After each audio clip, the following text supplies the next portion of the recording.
Some moments on live television are unscripted, unrehearsed, unplanned, and completely, utterly unforgettable.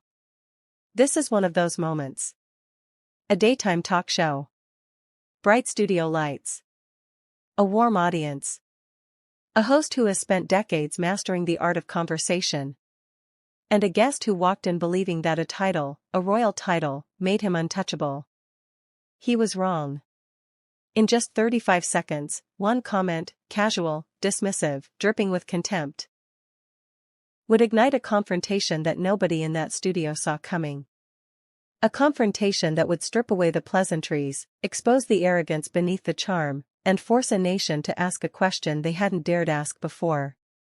What happens when royalty forgets how to be human? This is the day Prince Harry got kicked off Loose Women. Picture the studio on an ordinary morning. The kind of morning that feels routine, predictable, safe. The cameras are warm. The audience is settling into their seats, chatting quietly, flipping through programs, clutching cups of coffee. There's that particular energy that fills a live television studio, anticipation humming just beneath the surface, like electricity before a storm. Everyone expects something good. Everyone expects something entertaining. Nobody expects this. The set of Loose Women is familiar territory for millions of British viewers. It is a place built on conversation. On the honest, sometimes messy, always human exchange of ideas between women who have lived full and complicated lives. It is not a place of pretension. It is not a place of performance. It is a place where people come to talk. Really talk. And behind that desk sits Denise Welch. If television had a backbone, it would look a lot like her. Decades in the industry. Thousands of interviews. Thousands of guests. Nervous first-timers, seasoned celebrities, politicians, activists, people carrying joy and people carrying grief. She has handled all of it. Every awkward pause. Every unexpected tear. Every moment when a conversation threatens to go sideways. She has seen it all. Or so she thinks. She smiles at the audience. The floor manager gives a signal. The music swells. And then, the doors open. He walks in like he owns the room. And perhaps, in his mind, he does. Prince Harry. Dressed in a casual suit, no tie, the picture of calculated informality. He waves to the crowd with that famous easy gesture, part charm, part performance, and the audience responds exactly as audiences always do. They erupt. Applause filling the studio, bouncing off the walls, wrapping around the cameras and the crew and the warm studio lights. He smiles. That smile. The one the world knows. He takes his seat across from Denise, crosses his legs, leans back. Comfortable. Settled. Unbothered. In those first few seconds, everything looks exactly as it should. A royal guest. A celebrated host. A television institution humming along as it always does. But something is off. It's subtle. Almost imperceptible. The kind of thing you feel in your chest before your brain can name it. A slight tilt of the head. A glance around the set that lingers a beat too long. Not the curious gaze of someone taking in their surroundings. Something more calculated than that. Something that looks, if you watch closely enough, like assessment. Like judgment. Like he has already decided what this is. And what it isn't. Denise begins warmly, as she always does. Prince Harry, welcome to Loose Women. It's such a pleasure to have you here with us today. She means it. That's the thing about Denise. She always means it. Harry leans back further. And he speaks. Thanks for having me. Although, I have to say, I'm not sure why you call it Loose Women. Seems a bit outdated, doesn't it? I mean, in this day and age, shouldn't we be more thoughtful about the language we use? Silence. Not the comfortable kind. The kind that falls like a curtain. Heavy. Immediate. The kind that makes camera operators glance sideways at each other and producers in the control room sit forward in their chairs, fingers hovering, not quite sure what they're waiting for but knowing something is coming. The audience doesn't laugh. They don't cheer. They go quiet. Denise keeps her smile. Professionals always keep the smile. But there's something behind her eyes now, a flicker, barely visible, like the first tremor before an earthquake, because she has been doing this long enough to know. She has heard this tone before. She has sat across from this particular brand of energy before. This isn't nerves. This isn't awkwardness. This is a guest who walked in looking for a fight. She could say the obvious thing. She could point out, gently, diplomatically, the exquisite irony of a member of one of the world's most deeply traditional institutions lecturing anyone about outdated language. She could do that. She doesn't. Because that is not what professionals do. They rise above. They redirect. They find the door marked forward and they push it open, gracefully, as if the other door was never there. It's been the name of the show for quite some time now, and our viewers love it. But let's talk about you. You've been doing a lot of charity work lately. Tell us about that. Perfect pivot. Clean. Generous. She's offering him a lifeline, a chance to reset, to remember why he agreed to come, to talk about something that actually matters to him. He doesn't take it. The shrug, when it comes, says everything. Not a modest shrug. Not the self-deprecating gesture of someone genuinely uncomfortable with praise. This is something else. Dismissive. Bored. The shrug of someone who has decided that the room they're in, and everyone in it, is beneath consideration. Yeah, I do charity work. Lots of people do charity work. But honestly, Denise, I think we should be talking about more important things than what I do with my free time. These questions, they're so surface level. Don't you get tired of asking the same boring questions over and over? Don't your viewers want something with more substance? Something real? The audience shifts. There is an art to discomfort, the way it moves through a crowd, and you can see it now, rippling through the rows of seats like a wave. People exchanging quick glances. A nervous half-smile here, an uncomfortable stillness there. Because this isn't how it goes. This isn't the script anyone signed up for. Guests are supposed to be grateful. Guests are supposed to understand the basic social contract. You are here, you are being given a platform, you say thank you. In words, or in attitude, or simply by showing up and engaging genuinely. That's the agreement. That's how it works. Harry has torn up the agreement. And he's smiling while he does it. Denise tries again. Patient. Measured. The way a skilled sailor adjusts the sails without panicking when the wind changes. Our viewers are actually very interested in the work you do. They admire you for using your position to help others. That's why we wanted to discuss it. She is being kind. She is being reasonable. She is treating him with more grace than he has earned. His response is to mock her viewers. Your viewers. He makes air quotes. Actual air quotes. Fingers curled, a ghost of a smirk playing at the corners of his mouth. Look, no offense, Denise, but do they really care about any of this? Or are they just here because I'm a prince? Let's be honest about what this is. This whole thing, it's not about meaningful conversation. It's about having someone with a title sit in this chair so you can get ratings. That's the truth, isn't it? A woman in the front row gasps. It is the only sound in the room.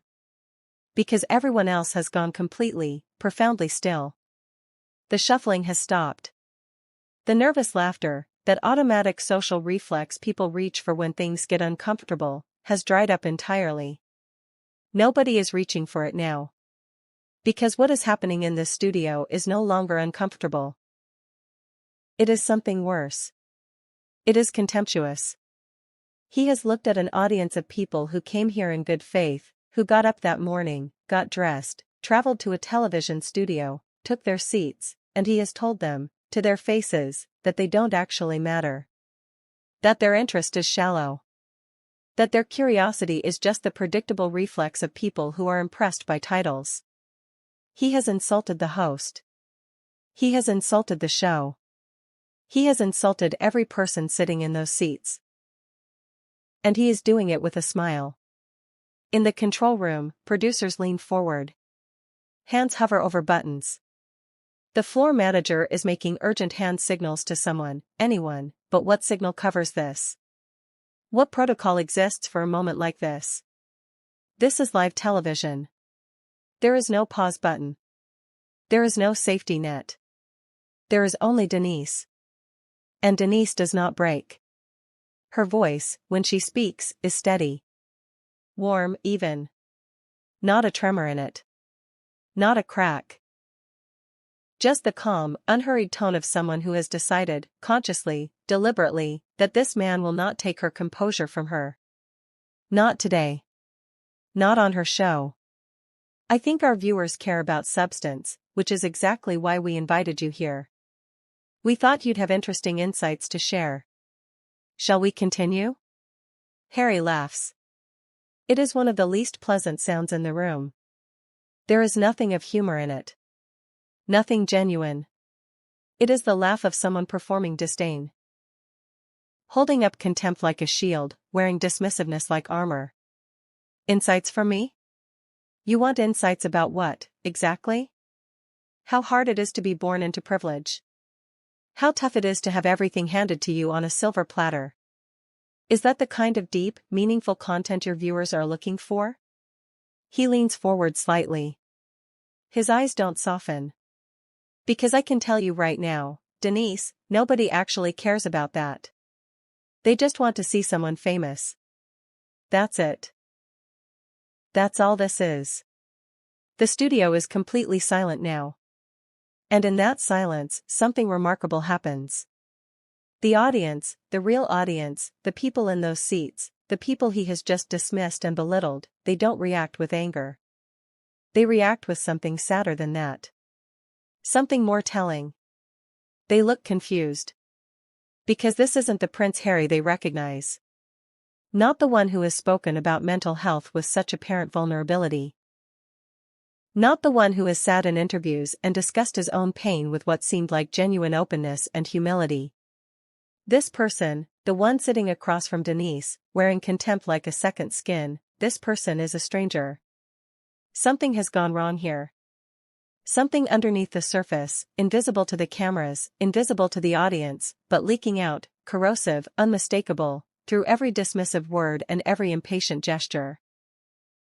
Whatever it is, it has followed him onto this set. And it is about to cost him everything. Denise draws a breath. Measured. Intentional. I'm not sure where this is coming from, but we simply wanted to have a conversation with you. If you're not comfortable, we can certainly move in a different direction. She is still offering him the door. Even now. Even after everything he said. She is still extending her hand, still giving him the chance to pull back from the edge, to recognize what he's doing, to choose differently. He walks past her outstretched hand without looking at it. A different direction? How about this direction? Why don't you ask me a real question? Why don't you ask me something that actually matters, instead of this fluff you call journalism? The word lands like a stone dropped into still water. Journalism. Said with such precision. Such deliberate, surgical contempt. As if the word itself is a joke. As if everything that Denise has built, the decades of work, the thousands of conversations, the trust of millions of viewers who have grown up watching her, could be reduced to a single dismissive syllable and discarded.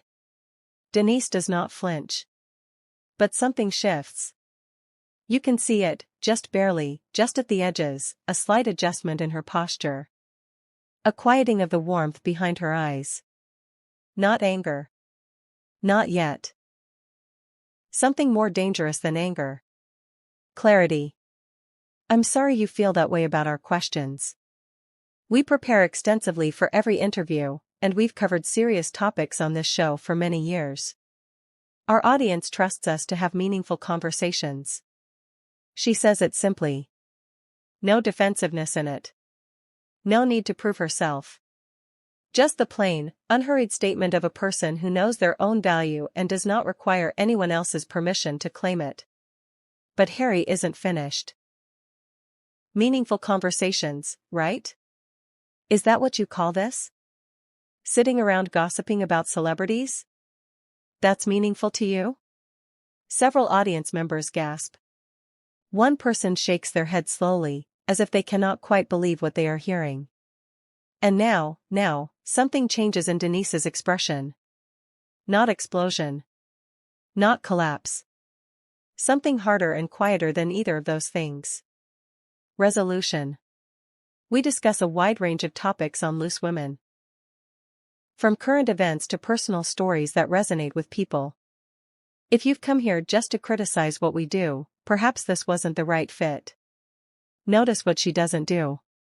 She doesn't raise her voice. She doesn't list her credentials. She doesn't fight him point by point, insult for insult. She simply names what is happening, calmly, clearly, and suggests what follows from it. If this is how it is, then perhaps you should not be here. Harry's response is to accuse her of being defensive. Classic deflection. The oldest maneuver in the difficult person's playbook. You're called out, so you turn it around. You make the person holding the mirror into the problem. You make reasonableness look like weakness. I'm just being honest, he says, with the kind of smile that has no warmth in it. Isn't that what you want? Honesty? Or do you only want guests who will smile and nod and tell you how wonderful everything is? The crew is frozen. Every single person in that studio who isn't on camera is standing completely still, watching. Because they can all feel it, that particular atmospheric pressure that builds in the seconds before something irrevocable happens. Something irrevocable is about to happen. Denise straightens in her chair. We absolutely value honesty. But there is a difference between honesty and disrespect. You're a guest on this show, and we've welcomed you with open arms. The least you could do is show some courtesy. And then Harry says the words that end everything. Courtesy? You want me to show you courtesy? How about you show me some courtesy by asking me questions that aren't beneath me? Beneath me. 2 words. Such a small thing, a tiny phrase, casually delivered, as if it required no thought at all. As if it were simply an obvious statement of an obvious fact. But those 2 words carry an entire world inside them. They carry every assumption he has made since he walked onto that set. Every dismissive glance. Every contemptuous shrug. Every mocking air quote. Beneath me. Not inappropriate. Not irrelevant. Not poorly researched. Beneath him. As if the woman across the table from him, with her decades of experience, her millions of loyal viewers, her professional life built on genuine human connection, is simply not enough. Not good enough. Not worthy of his serious consideration. The studio holds its breath. And then Denise Welch speaks. She doesn't shout. She doesn't need to. There are moments in life when volume is entirely beside the point, when what matters is not how loud you are but how certain. How absolutely, unwaveringly certain. I think we're done here. A pause. Clean as glass. This interview is over. Harry blinks. And in that blink, in that single involuntary flutter of disbelief, you can see everything. You can see a person who has spent a lifetime in rooms where his presence was the most important thing in them. A person who has never heard this particular sentence directed at him. A person for whom consequences, real consequences, have always been something that happened to other people. Excuse me? You heard me. No elaboration. No softening. No retreat. This interview is over. I'm not going to sit here and be insulted by someone who clearly has no respect for what we do, or the people who watch this show. You can leave now. The studio is dead silent. Not a cough. Not a whisper. Not the faintest shuffle of a shoe on a floor. Every eye in the room is on Harry. The cameras are on Harry.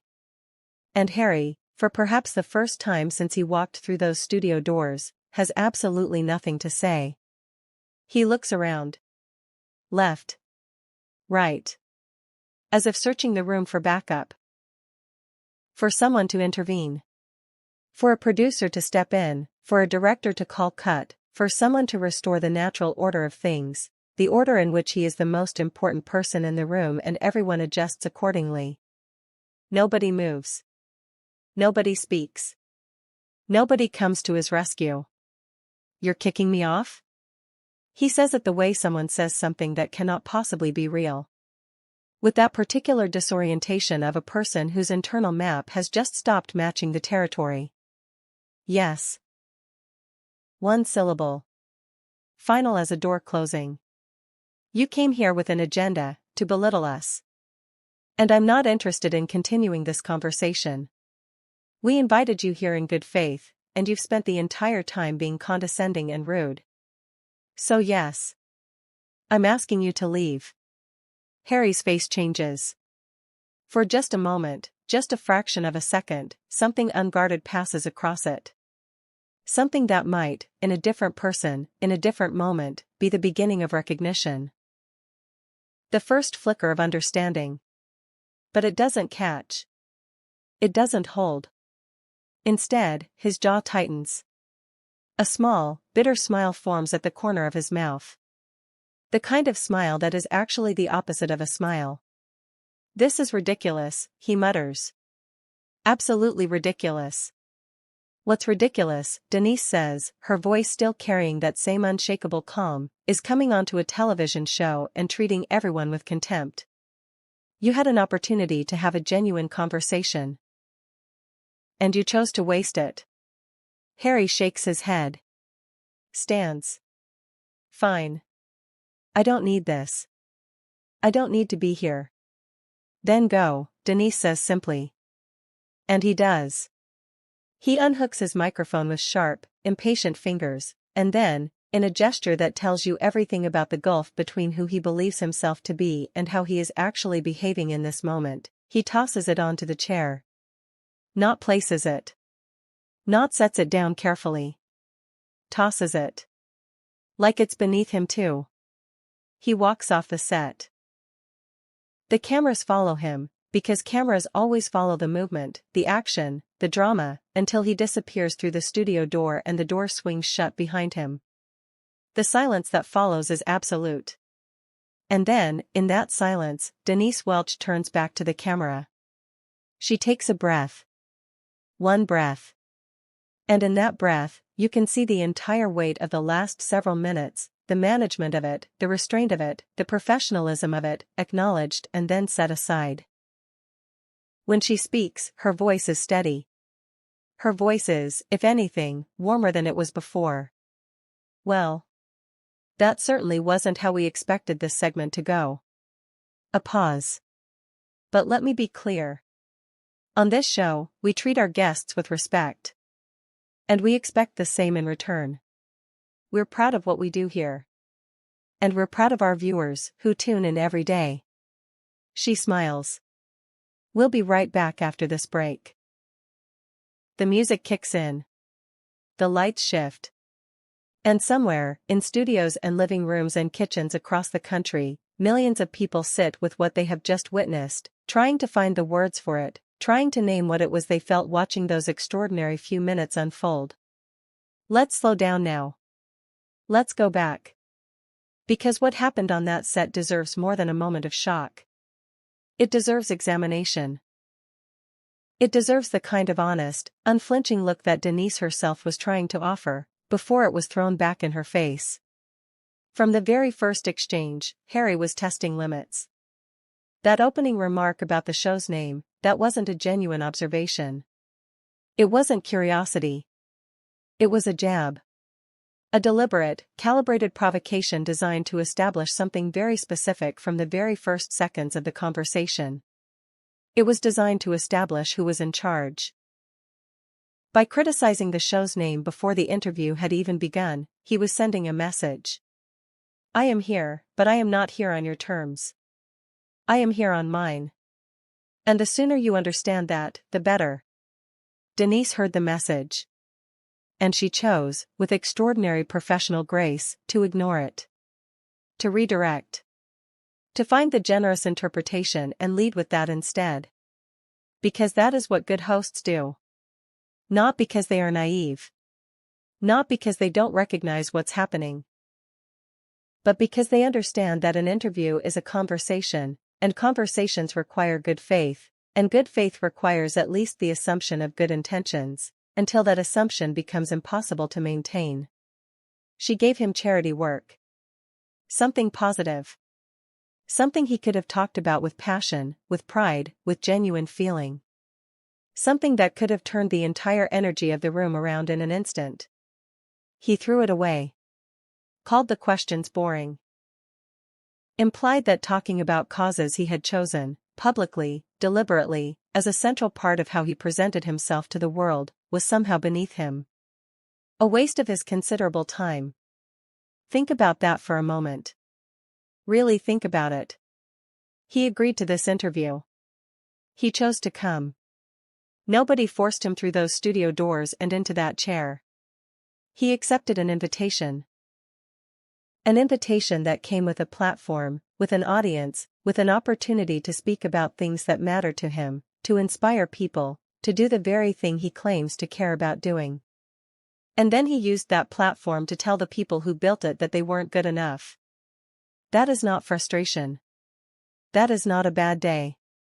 That is a pattern of thinking.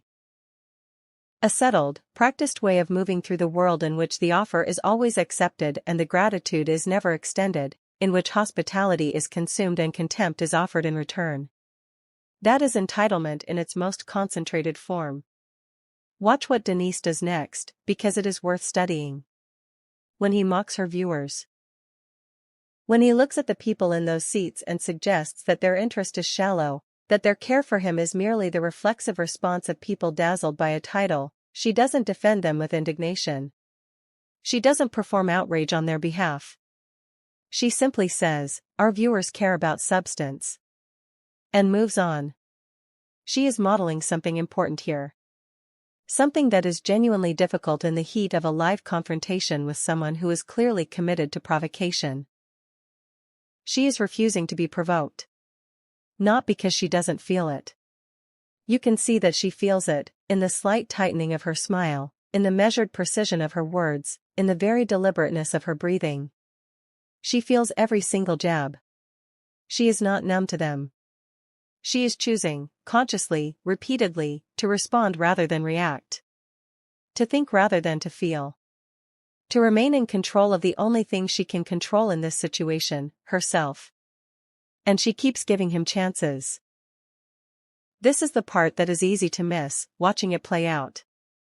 Because the drama of the confrontation draws the eye, and the fireworks of his behavior grab the attention. But underneath all of that, quietly and consistently, Denise is extending her hand. Let's move in a different direction.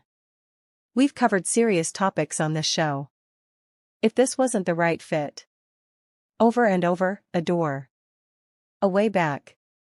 An opportunity to step back from the edge. He doesn't take any of them. Not one.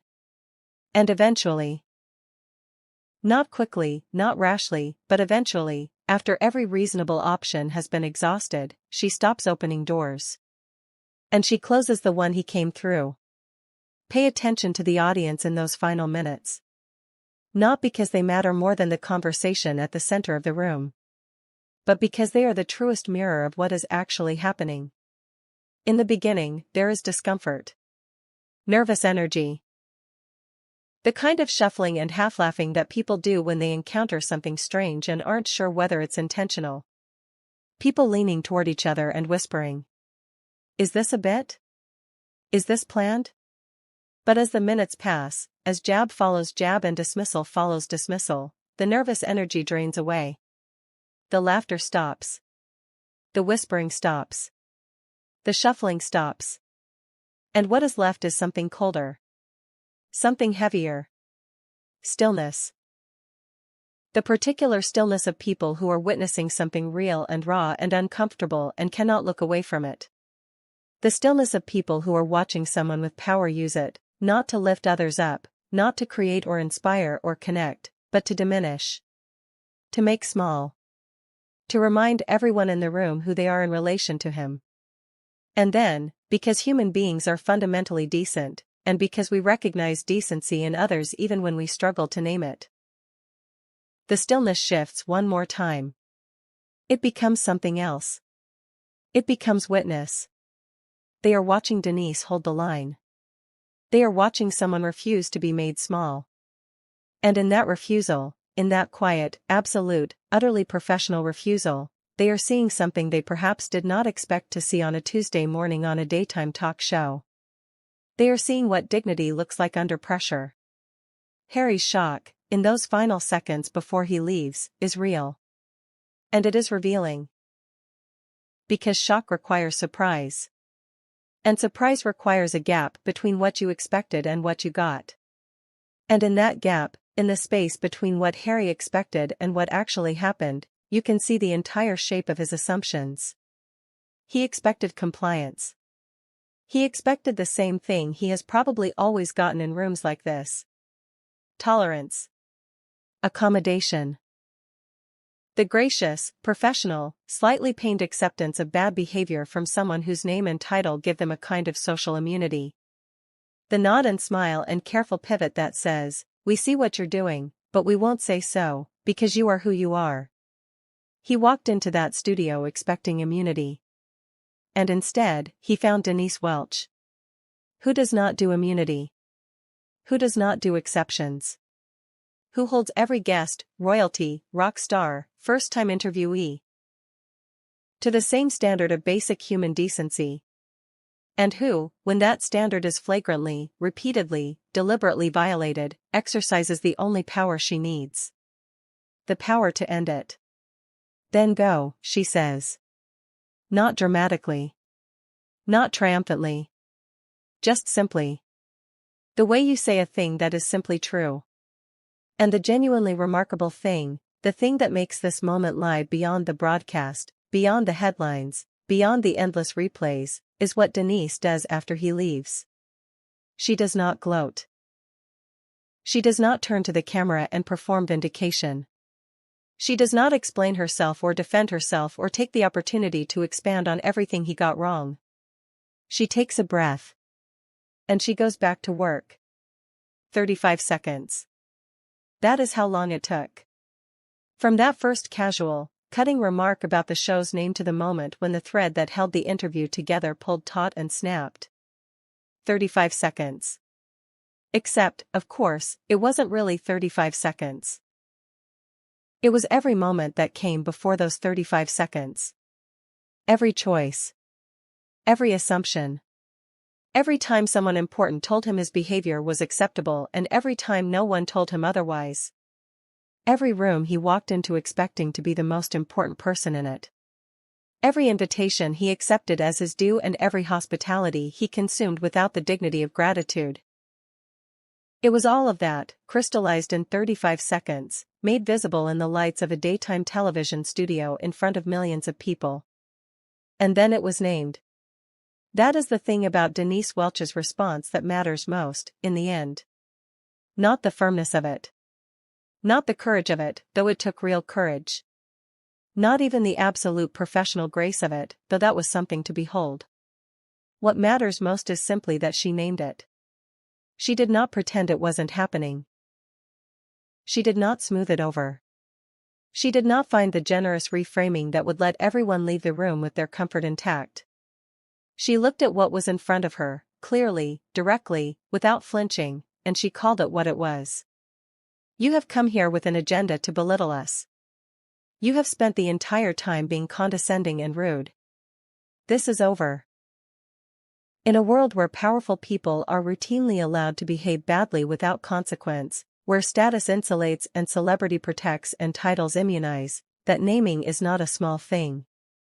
It is an enormous thing. Because the moment you name it, you make it real in a different way. You remove the deniability. You collapse the polite fiction. You say, we all see this. We have all seen it. And we are no longer going to act as though we haven't. Denise Welch walked into that studio that morning as a professional doing her job. She walked out of that segment as something more than that. She walked out as someone who looked entitlement directly in the face, without anger, without cruelty, without a single wasted word, and simply said, no. Not no, because you are wrong and I am right. Not no, because I want to win. Just no.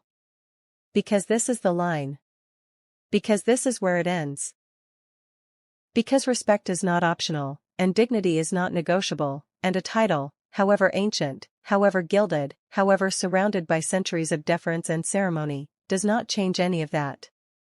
There is something Denise said, after he left, that deserves to be the last thing we sit with. We're proud of what we do here. And we're proud of our viewers who tune in every day. She said it quietly. Matter-of-factly. Without performance. But listen to what she was actually doing. She was answering him.